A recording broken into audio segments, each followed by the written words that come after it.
এই দিদি আমি কিন্তু রেডি, তুই রেডি তো? হ্যাঁ হ্যাঁ অলমোস্ট রেডি, 1 মিনিট। কি পিকু এইভাবে ড্রেস করেছে কেন? কি করার প্ল্যান করছেন আপনারা? রিহার্সাল করার জন্য। রুদ্রপুরে গিয়ে তো আমাকে সারাদিন বাবার সাথে থাকতে হবে, বাবার সঙ্গে কথা বলতে হবে, তাই সেই জন্য আর কি রিহার্সাল করে নিচ্ছি একটু। পিকু বাবা সেজেছে আর পিকু বাবার ব্যাপারে নানান প্রশ্ন করে আমাকে কুইজ করবে। চল চল পিকু তুই যা, শুরু করে দে। তাহলে বলো শাওন, আমার পছন্দের রং কি? হ্যাঁ এইটা আমি জানি, তোমার প্রিয় রং হলো নীল। বেশ, নেক্সট কোশ্চেন। এবার বলো আমার পছন্দের খাবার কি? অন্তত 3টে বলতেই হবে। আলুর পরোটা। আলুর পরোটা, এটা তোমার লিস্টে সবার আগে থাকে। তারপর পোলাও। পোলাও, আর পোলাওয়ের সাথে তুমি যেটা খেতে সবচেয়ে বেশি ভালোবাসো সেটা হলো ক্ষীরের পায়েস। পায়েস।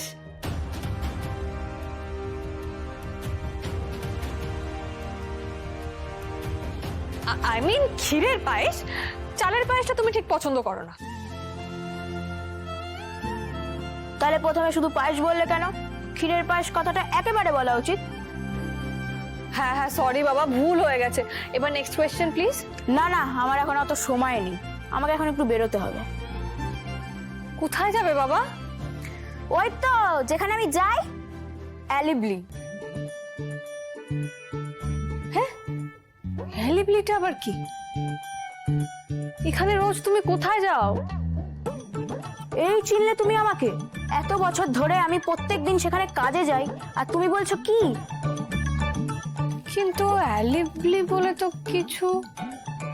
ও অ্যাসেম্বলি। ওই তো একই হলো।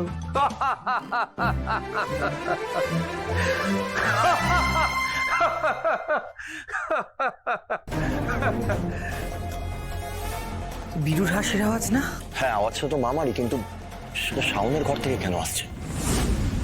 তুমি একদম ঠিক বলেছো পিকু, আমি তো রোজ ওই অ্যালিবলিতেই যাই। সরি মামা, আমি দিদির সাথে শুধু একটু খেলছিলাম। আহা কি করছো? খুলো না খুলো না, তোমাকে খুব মানিয়েছে, একদম আমার মতোই লাগছে। শিক্ষামন্ত্রী পিকু রানী। বাবা তুমি আমার ঘরে কিছু বলবে?